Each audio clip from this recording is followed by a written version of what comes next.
Welcome back after the break. आप देख रहे हैं प्रोग्राम स्ट्रेट टॉक और स्ट्रेट टॉक में आज फिर से हम बात महामारी से उबरने की उस डगर की बात कर रहे हैं जो आज एक बार फिर से इतनी क्यों हमें कठिन प्रतीत होने लगी है। फिलहाल एक कॉलर हमारे साथ जुड़े हुए हैं, आइए जानते हैं उनसे उनकी राय, उनका क्या सोचना है इस डगर को लेकर। नमस्कार जयदीप जी, बहुत बहुत स्वागत है आपका स्ट्रेट टॉक में। नमस्कार गीत जी, मैं दो तीन बातें रखना चाहता हूँ। बहुत ही रोचक आप डिस्कशन कर रहे हैं, दिलचस्प है। तो मैं यही कहना चाहता हूँ कि इसमें पैनिक होने की जरूरत नहीं है, क्योंकि जो ओमिक्रॉन वायरस है ये इट्स ओनली 30% मोर इन्फेक्शियस, मतलब it's 1.3 times more infectious than delta, और डेल्टा से हम निपट रहे हैं। तो फिर मैं घूम फिर के वहीं पे आऊंगा कि वैक्सीनेशन सबसे जरूरी है, क्योंकि अगर आप देखें जो भी अभी तक केसेस आए हैं वो माइल्ड से मॉडरेट है। अभी तक मेरे ख्याल से कोई डेथ रिपोर्ट नहीं हुआ है ड्यू टू ओमिक्रॉन, और ये माइल्ड टू मॉडरेट केसेस हैं जिनको की हॉस्पिटलाइजेशन की भी जरूरत नहीं पड़ी है। तो आप अगर आप 1930 में जाएं जब स्पेनिश फ्लू आया था, उसने इससे भी ज्यादा मतलब अतिमारी थी और ज्यादा मौतें हुई थी। अब फ्लू जैसे अब हम we have taken it into our stride, हम हर साल फ्लू शॉट लगाते हैं, और फ्लू शॉट में भी नए वेरिएंट या फिर नए स्ट्रेन्स के ये वो आते रहते हैं हर साल। तो फ्लू शॉट में जैसे पहले ट्राइवेलेंट था, अब क्वाड्रीवेलेंट है, मतलब कि पहले 3 स्ट्रेन्स को वो किया करते थे, अब एक और स्ट्रेन आया फिर उसको भी ऐड किया गया। तो वैक्सीन में ये जो अपग्रेडेशन है ये होते रहेंगी। तो इतनी पैनिक होने की बात नहीं है, क्योंकि इन्फेक्शन इतना नहीं है, इन्फेक्शियस है लेकिन सिवियर नहीं है। सो ये माइल्ड टू मॉडरेट केसेस आते रहेंगे। लेकिन जो प्रिकॉशंस हैं, जो पहले से ही डॉक्टर साहब सब बताते रहे हैं, मैं भी बता रहा हूँ कि प्रिकॉशंस हमको लेने होंगे। We can not throw caution to the wind. So ये पैनिक नहीं होके इसमें चाहिए कि जैसे स्कूल के भी, जैसे आपने देखा होगा कि सुप्रीम कोर्ट ने वैसे भी दिल्ली प्रदूषण के लिए दिल्ली के बच्चों को, स्कूल के बच्चों को मना किए जाने के लिए। तो मेरे ख्याल से कि बच्चे जब वापस जाएं स्कूल में उनको वैक्सीनेट कर देना चाहिए, क्योंकि 5 से जैसे बाहर के देशों में 5 से 17 साल के लिए ऑलरेडी अप्रूव हो गया है फाइजर का वैक्सीन, दूसरे वैक्सीन भी। तो गवर्नमेंट को चाहिए कि बाकी सब छोड़ के वैक्सीनेशन इज अ मस्ट, क्योंकि अगर आप वैक्सीनेटेड हैं तब आप पे सिवियरिटी बहुत ही कम होगी, आपको माइल्ड केस होगा या फिर आपको हॉस्पिटलाइजेशन की भी जरूरत नहीं पड़ेगी। इसलिए जितने भी केस अभी तक आए हैं सब ज्यादातर, आपने उस दिन भी आपने कहा था कि ज्यादातर वैक्सीनेटेड हैं। तो अच्छी बात यह है कि वैक्सीनेटेड होने के बावजूद भी केस आए हैं, वो तो ठीक है, हो सकता है वो, लेकिन अच्छी बात यह है कि दे विल नेवर डाई, मौत तो होगी नहीं, हॉस्पिटलाइजेशन भी नहीं होगी, सिवियरिटी भी कम होगी। तो इसलिए भारत सरकार को चाहिए कि वैक्सीनेट करे। अभी तक भी हमारी, जैसे साउथ अफ्रीका में ये क्यों आया, क्योंकि उनकी वैक्सीनेशन रेट बहुत ही कम है, 25% है सिर्फ। तो हमारे में भी सिर्फ 32% है। उस दिन मैंने 40 बताया था, मैं गलत था, I was actually on the optimistic side. हमारा जो टोटल वैक्सीनेशन है इंडिया का ओनली 32% है। This is World Health Organisation data. अगर आप पार्शियल वैक्सीनेशन करें, जैसे कि एक डोज सबको जिनको मिल चुका है, वो सिर्फ 65% है। तो जब तक हम हर्ड इम्यूनिटी हमारी 70-75% नहीं पहुंचेगी तब तक हम खतरे में हमेशा रहेंगे, और जो कि अनवैक्सीनेटेड है उनको ज्यादा खतरा है। और इसलिए, और ज्यों की इंडिया की पॉपुलेशन डेंसिटी इतनी ज्यादा है, खतरा ज्यादा बढ़ जाता है। इसलिए precautions is a must. Precaution मेरे ख्याल से सबको मतलब प्रिकॉशन लेके चलना चाहिए। और लेकिन जहाँ तक कि पैनिक की बात है, पैनिक, हेलो जी सर, मैं आपको सुन रही हूँ, मैं आपकी बात को सुन रही हूँ। तो पैनिक नहीं होना चाहिए, प्रिकॉशंस लेना चाहिए, लेकिन सरकार को चाहिए कि जल्दी से वैक्सीनेशन ड्राइव अपना जल्द करे। और अभी तो बूस्टर भी बाकी है, और ये बूस्टर हर साल या फिर 6 महीने अंतर ये बूस्टर्स आते रहेंगे, क्योंकि अगर वेरिएंट आ रहे हैं, वेरिएंट आते रहेंगे, जैसे फ्लू में भी स्ट्रेन्स आते रहते हैं, इसी तरह आएंगे। इसमें घबराने की इतनी बात नहीं है जितने की हमको प्रिकॉशन, वैसे भी हमारी इंडियन की हेल्थ जो है व्यवस्था चरमराती हुई है, इसलिए वैसे भी सरकार को चाहिए कि हेल्थ, पब्लिक हेल्थ पे ज्यादा ध्यान दे, उस पे ज्यादा खर्च करे, एजुकेशन पे ज्यादा ध्यान दे, ताकि लोगों को जागरूक किया जाए। तो इन सब को नहीं होंगे, सिर्फ आप पैनिक फैलाते रहें कि आ रहा है, वो आ रहा है, ये वेरिएंट होगा, वो वेरिएंट होगा, नौकरियां जा रही हैं। अगर आप ठीक एलोकेशन करें फंड्स की, तो ये सब वैसे ही दूर हो जाएंगे। सर क्योंकि हाँ जयदीप जी, हाँ बिल्कुल ठीक कह रहे हैं आप। यहाँ पे पैनिक होने की जरूरत नहीं है, और यही जो विशेषज्ञ हैं आज लगातार कह रहे हैं। डेफिनेटली इससे कोई डेथ अभी तक नहीं हुई है। ऐसे में वेरिएंट अभी आया है तो आगे कुछ और भी होगा, और ऐसे में सिर्फ हमें सजग रहने की जरूरत है, और अभी जो हम काम कर रहे हैं उसी पर आगे चलते रहे। फुली वैक्सीनेटेड हो, जो प्रोटोकॉल्स उनका दायरे में रहकर जो है उसका पालन करते रहे। लेकिन सर मसला जो आज एक्चुअली हमने इस प्रोग्राम में उठाया है वो थोड़ा सा अलग है। वो हमारी सोच को लेकर है, हमारे बदलाव को लेकर है। अब मैं यदि आपसे ये सवाल करती हूँ कि 2 साल से हम इस पैंडेमिक में जो है वो घिरे हुए हैं, इस महामारी में घिरे हुए हैं, राइट? इसने आपको कितना बदला है? अगर मैं आपसे ये सवाल करूँ, आपकी सोच को, आपकी पूरी जीवन शैली को किस तरीके से बदला है? जी देखिए, लाइफस्टाइल चेंजेस तो होंगी जैसे भी, क्योंकि हम मनुष्य हैं, हम तो किसी भी चीज को जो एक्सटर्नल स्टिमुलाई है उसको हम कोई अगर अटैक करता है, जैसे आप सोच लीजिए पाकिस्तान ने अटैक किया इंडिया को, उस टाइम क्या होता था कि सब अपना अंधेरा फैल जाता था, जानबूझकर सब रोशनी गायब हो जाती थी, तो फिर ट्रेंचेस बनी हुई थी, तो लोग और ऑटोमेटिकली वो हो गए थे कि भाई सायरन बजा, सब ट्रेंचेस में चले गए, ये अटैक होने वाला है। या फिर तो उसी तरह ये भी उसी तरह का एक है, एक्सटर्नल स्टिमुलाई है, डेंजर है, जो कि हम ऑलरेडी अपने आप को हम उस तरह संवार रहे हैं कि भाई हाँ ऐसा कुछ हुआ तो हम इस तरह से निपटेंगे उससे। तो ये प्रिकॉशन जो है that is a part of the lifestyle changes. Also हमारी हाइजीन, हेल्थ और हाइजीन के बारे में हमारी जागरूकता बहुत कम है, तो ये अच्छा है हमारे लिए एक तरह से कि हम अपने आप आसपास वातावरण सब कुछ इसमें जुड़ा हुआ है, तो इससे हम जागरूक हो रहे हैं, अपने आप को ढाल रहे हैं उस तरह से। क्योंकि देखिए एक कहावत है, सर्वाइवल ऑफ द फिटेस्ट। तो जैसे जैसे आपदाएं आती जाएंगी वैसे वैसे ही लोग अपने आप को ढालते रहेंगे ताकि वो फिट रहें अपने आप को। और ये ही दुनिया का नियम ही ऐसा ही है, क्योंकि चार्ल्स डार्विन पहले ही कह चुके हैं सर्वाइवल ऑफ द फिटेस्ट, चाहे वो एनिमल किंगडम में हो या ह्यूमन उसमें हो, आपको अपने आप को डालना ही पड़ेगा। और ये जो महामारी आपदाएं ये आती रहेंगी। अब अभी अगर हम वातावरण पे आगे से पहले से हम ध्यान दें तो ये सब नहीं होता, ग्लेशियर मेल्टिंग वगैरह जिससे हम लैंडस्लाइड हो रही है, मडस्लाइड हो रही हैं, तो ये सब जो नेचर का है is basically nature getting back at us. क्योंकि इतने दिन हमने जो करनी चाहिए था हमको टाइम पर, वो हमने नहीं किया।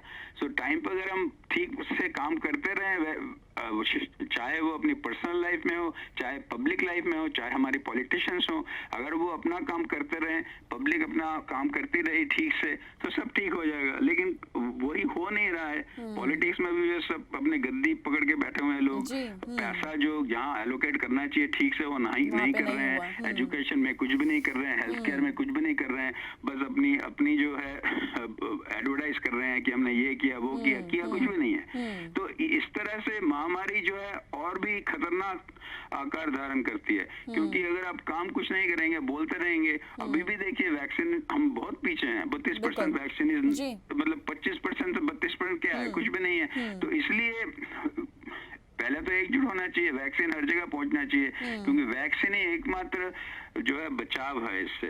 और प्रिकॉशन तो है ही, लेकिन प्रिकॉशन हम कितने दिन से लेंगे, इसलिए वैक्सीन नेट होना और बूस्टर शॉट समय समय पर लगाना। अब तो मेरे ख्याल हर 6 महीने, जैसे कि अभी कंपनी ने कहा कि मार्च अप्रैल तक ये आ जाएगा, इसका भी बूस्टर आ जाएगा। तो शायद ये it is going to be an annual affair. जैसे हम फ्लू शॉट्स लेते हैं उसी तरह कोविड के लिए भी हर साल या फिर 6 महीने, डिपेंड करता है कितने वेरिएंट्स आते हैं नहीं आते हैं। सर जब से अपने आप को ढाल रहे हैं। बिल्कुल यहाँ पर मैं आपसे एक और सवाल पूछूंगी सर, क्योंकि जब से ओमिक्रॉन वेरिएंट भी चर्चाओं में आया है और इसके केसेस जो है वो निरंतर आगे बढ़ते चले जा रहे हैं, विशेषज्ञ भी कह रहे हैं कि जो लोग फुली वैक्सीनेटेड हैं, क्योंकि यहाँ पर वैक्सीनेशन की बात हुई है, डेफिनेटली बहुत ही कम आंकड़ा है अगर हम पूरी दुनिया में भी देखें तो अभी भी लोग फुली वैक्सीनेटेड नहीं हैं, लेकिन क्योंकि विशेषज्ञ भी ज्यादातर यही कह चुके हैं कि ये ऐसा वेरिएंट है जो वैक्सीनेटेड है, फुली वैक्सीनेटेड है, उसको भी अटैक कर सकता है। जी वो मैं पहले ही बता चुका हूँ कि अटैक करता है, लेकिन सिवियरिटी बहुत कम है, हॉस्पिटलाइजेशंस ऑलमोस्ट निल है, सारे रिकवर करके, जैसे इंडिया के केस भी रिकवर करके वो 3 हॉस्पिटलाइजेशन की भी जरूरत नहीं पड़ी है। तो इसलिए वैक्सीनेशन का यही फायदा है कि आपको अगर हो भी इन्फेक्शियस है ये ज्यादा, तो आपके लेकिन अंदर ये सिवियर एंटीबॉडीज नहीं है। तो इन्फेक्शियस जैसे फ्लू की तरह है। इन्फेक्शियस आपको अगर फ्लू के आदमी किसी का आपको पता नहीं है, आप पास में खड़े हैं, आपको हो जाएगा फ्लू, लेकिन आपको डेथ नहीं होगी अगर आपने फ्लू वैक्सीन लिया हुआ है या फिर आप फ्लू के लिए प्रिकॉशन लेते हैं, तो डेथ या सीवियर केसेस नहीं होंगे। माइल्ड केसेस तो होंगे जैसे हो रहे हैं अभी। तो सर्च इसलिए हुआ कि वैक्सीनेटेड कम है, इसलिए ज्यादातर वैक्सीनेटेड में हो, अनवैक्सीनेटेड में भी ये हो रहा है, इसलिए 3 टाइम्स सर्ज हुआ है साउथ अफ्रीका में।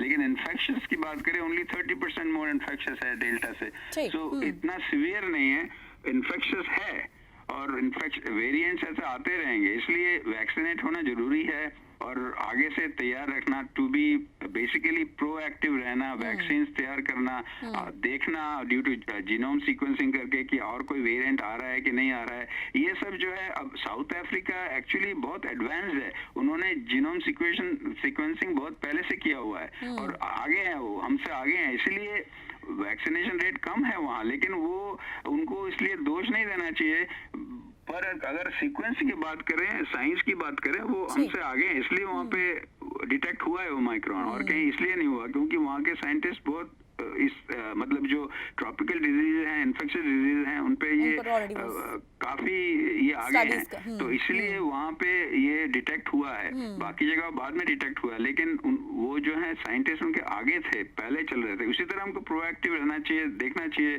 सीक्वेंसिंग करके कि कोई और वायरस तो नहीं, और मतलब वेरिएंट तो नहीं आ रहा है जिसने फिर अपने आप को म्यूटेट किया हो। तो जैसे मैंने उस दिन बताया था, स्पाइक प्रोटीन के ऊपर डिपेंड करता है, तो इसलिए वैक्सीनेशन को भी, साइंटिस्ट को भी एक कदम आगे रखना चाहिए, रहना चाहिए कि भाई इस वेरिएंट के लिए हम पहले जल्दी से हम वैक्सीन निकालें और लोगों को वैक्सीनेट करें, बूस्टर। तो हर 6 महीने 1 साल में बूस्टर लगना अभी तय है, क्योंकि वेरिएंट्स तो आते रहेंगे। पहले तो अभी मार्च अप्रैल में मेरे ख्याल इसका बूस्टर आएगा, तो यूएस में, बाकी यूरोप में जैसे बूस्टर सबने ले लिया है, इंडिया में तो दूसरा भी डोज नहीं हुआ है। इसलिए मतलब जरूरी है कि दूसरा डोज लें और फिर बूस्टर भी 6 महीने के अंदर जल्दी से लें। ये सब बहुत ही जरूरी है। डेफिनेटली सही कहा है सर आपने। Thank you so much anyways हमें कॉल करने के लिए, अपनी राय हमारे साथ शेयर करने के लिए। और डेफिनेटली आज जयदीप जी जो कह रहे हैं यही जो सोच है, जो अगर ऐसा चलता है तो डेफिनेटली 2022 में हमें अच्छे डगर की ओर ही ले जाएगा, और इस डगर को पार करना हम लोगों के लिए, पूरी दुनिया के लिए ज्यादा मुश्किल भी नहीं होगा। फिलहाल एक छोटे से ब्रेक के लिए यहाँ पे रुक रहे हैं, जल्द लौटेंगे स्ट्रेट टॉक में।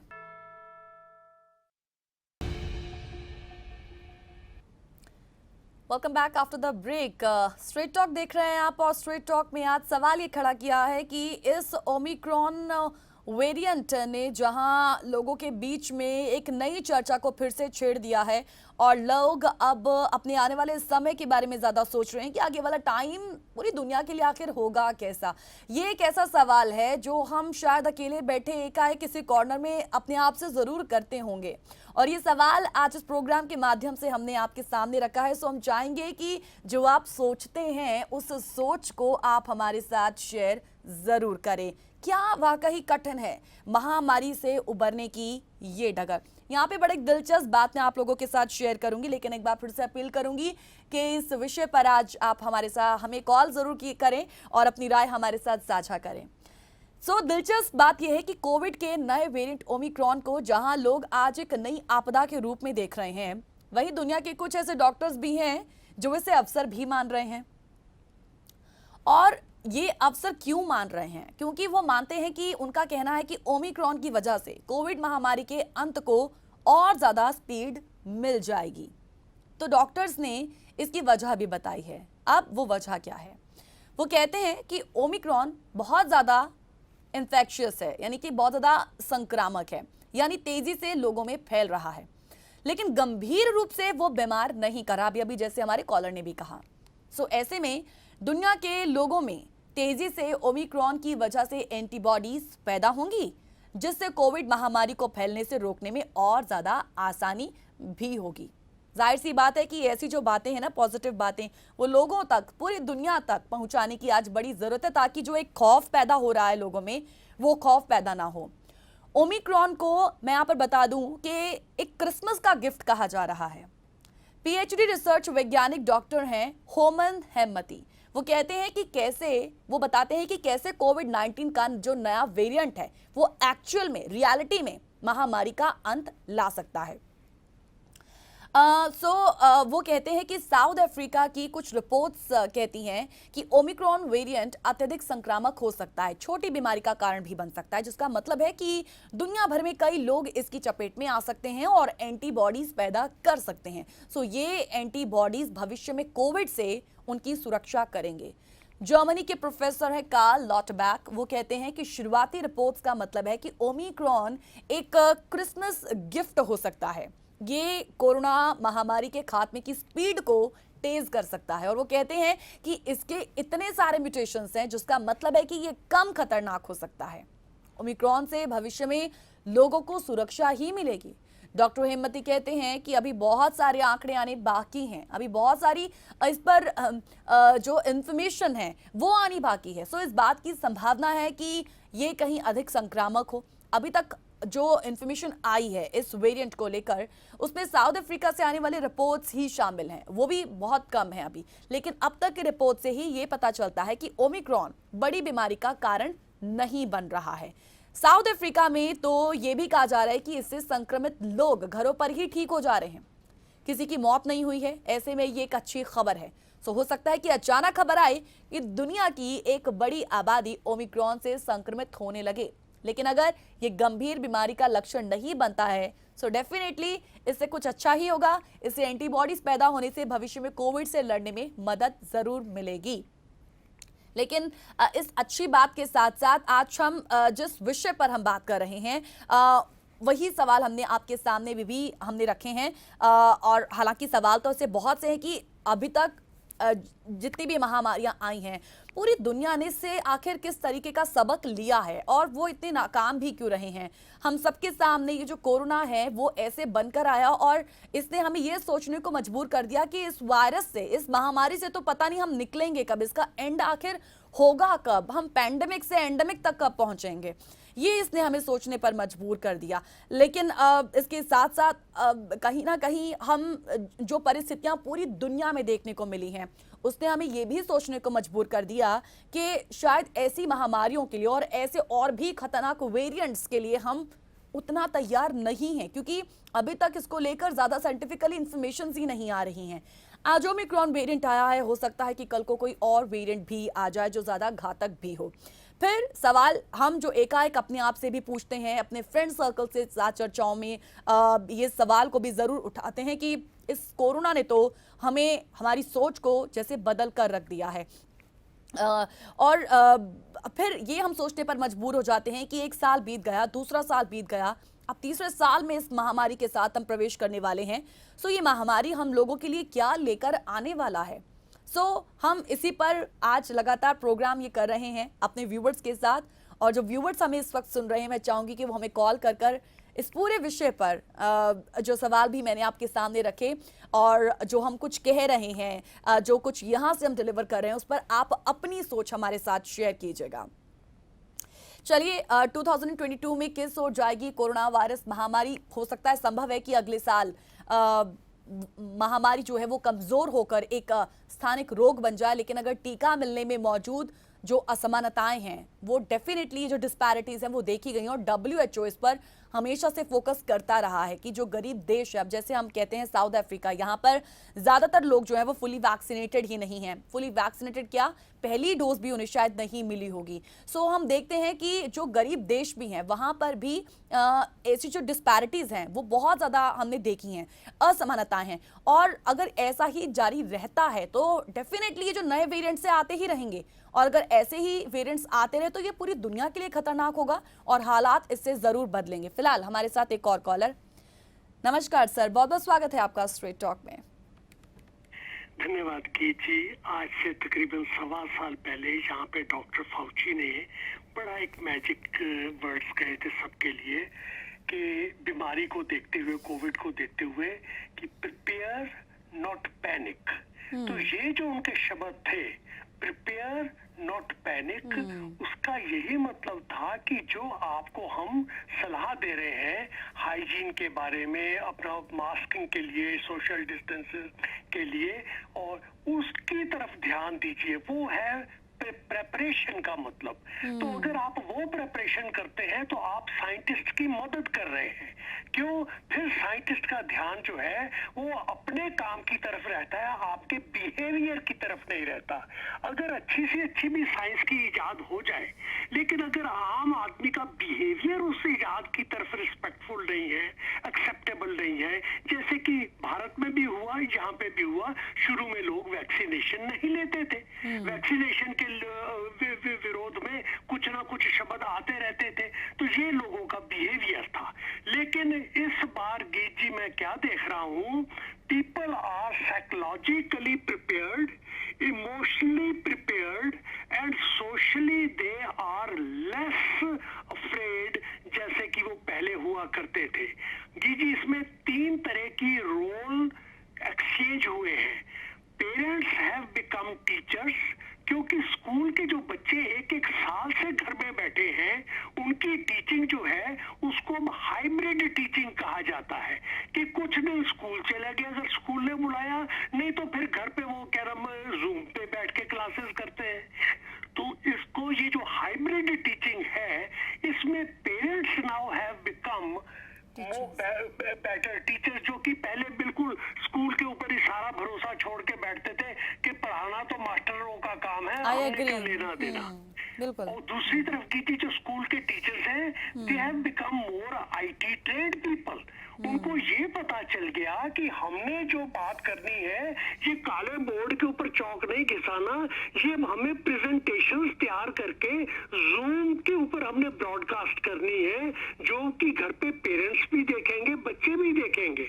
और तीसरी की जो आईटी के जो एक्सपर्ट्स हैं, they have become better parents and teachers. उन्होंने देखा कि हमारी जो टेक्नोलॉजी है वो बच्चों को, टीचर्स को और पेरेंट्स को आपस में यूनिफाई कर रही है। तो हमें अपनी जो टेक्नोलॉजी है, we have to make it more family oriented.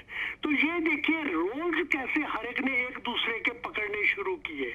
और एक गीची बताऊं, वो है रोल रिवर्सल। वो क्या, पहले जो लेडीज जॉब पे जाती थी, जेंट्स जॉब पे जाते थे। अब गीत जी काफी लेडीज जो है वो घर से काम करती हैं, क्योंकि उनकी जो आईटी स्पेशलाइजेशन है, यहाँ पे 30% कॉर्पोरेशंस ने उन लेडीज को एग्जम्प्ट कर दिया है काम पे आने से, ऑफिस में आने से। उन्होंने कहा है आप घर से काम कीजिए। अब उससे क्या हुआ कि जो हस्बैंड है, अब he has to go out for work. अब मेरा बेटा है जैसे, तो गीजी आगे वो 8 घंटे काम करता था, लेकिन अब उनको 10 घंटे काम करना पड़ता है, क्योंकि काफी जो उनके स्टाफ के जो लोग हैं वो घर से काम करते हैं। On the other hand, there are many husbands who have now become stay home moms, like stay home dads. उनके भी जॉब पे उनको बोल दिया गया, जो कि डॉक्टर्स नहीं है, जो नॉन मेडिकल प्रोफेशन में है, नॉन लेबोरेटरी प्रोफेशन में है, जैसे कोई एग्जीक्यूटिव है या कोई और आईटी में है, तो उनको भी जब कंपनी ने बोला आप घर पे रहो, तो जब उनकी वाइफ जो है वो अगर डॉक्टर है तो she is going out to work. तो वो जो आदमी है, देखिए अब वो स्टे होम पेरेंट बन गया। तो इस तरह रोल रिवर्सल जो है पिछले 2 साल में जो हुए हैं, इस रोल रिवर्सल्स ने परिवारों को, आम इंसान को एक बहुत ही ओपन माइंडेड कर दिया। और ये पता चल गया सबको, जो कि बार बार डॉक्टर फाउची तो ऐसे देवता हैं, हर दूसरे दिन टीवी पे आके बोलते हैं Covid is going to stay with us, don't ignore, don't ignore. जैसे वो इंडिया में बोलते हैं टीका लगवा नहीं तो ठिकाने लग जाएगा, या टीका लगेगा या ठिकाने लगेगा। तो गीजी ये भी एक, मेरी किसी से पंजाब में बात हुई थी, तो वो कहने लगे कि भी हम जब जाते हैं गाँव में टीका लगाने के लिए, तो आगे से लेटर लेके अभी भी खड़े हो जाते हैं वो बंदे। तो उनको क्या कहे, मैं कहा भाई उनसे पर पंजाबियों से पंजाबी वाली भाषा में बात करो, उनको यही बोलो टीका लगा नहीं तो ठिकाने लग जाएगा। तो या टीका या ठिकाना, दोनों चीजें तेरे हाथ में है। तो गीजी इस तरह मैं ये देख रहा हूँ कि साइकोलॉजिकली, इमोशनली भारत में भी, यहाँ भी लोग बहुत प्रिपेयर है इस वक्त। कोई पैनिक नाम की चीज नहीं है। हाँ, इतना जरूर इंटरेस्ट से सुन लेते हैं डॉक्टर फाउची को। जब डॉक्टर फाउची कुछ मैजिक वर्ड रोज का बोलते हैं, तो वो डॉक्टर सब ध्यान से सुनते हैं।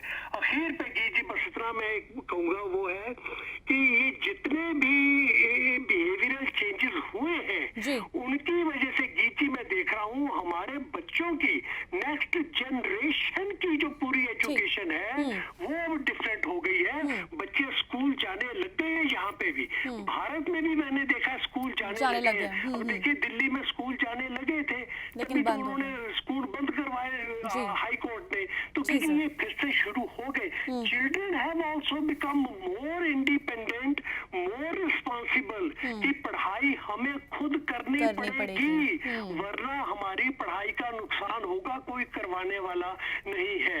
तो जी ये इसलिए कोरोना ने शुरू में पैनिक किया, शुरू में लोगों को डराया, लेकिन अब प्रिपेयर्ड है लोग, लाखों करोड़ों की तादाद में गई, लेकिन उसके बाद इंसान एक फाइटिंग स्पिरिट है इंसान में, वो जो खड़ी हुई है उसने कमाल कर दिया। सिर्फ भारत के संदर्भ में एक बात कहूंगा, भारत सारी दुनिया में एक ऐसा देश है जिसके 6.5 लाख गांव हैं, जिसमें अमेरिका से double the population, double the size of American population गांव में रहती है। जी उन तक सूचना नहीं पहुंच पा रही ठीक से, उन तक अगर सूचना पहुंच जाए तो चाहे वो कोविड हो, चाहे ओमिक्रॉन हो, चाहे कुछ हो, वो फिर संभाल लेते हैं। आज भी देखिए जो कंसंट्रेशन, क्योंकि गांव में हमारे कम है, उस कंसंट्रेशन कम होने से एक नेचुरल प्रोटेक्शन, एक नेचुरल शील्ड वहां गांव वालों को मिल गई है। तो ये हमारी भारत सरकार को करना पड़ेगा कि जहां शहर में एक तरफ सीरम और क्या नाम दूसरे हमारे वैक्सीन बन रही है, दूसरी तरफ इंफॉर्मेशन टेक्नोलॉजी जो है गांव के लिए जो सूटेबल है उसके ऊपर ध्यान देना बहुत जरूरी है। धन्यवाद जी, भारत माता की जय। Thank you sir.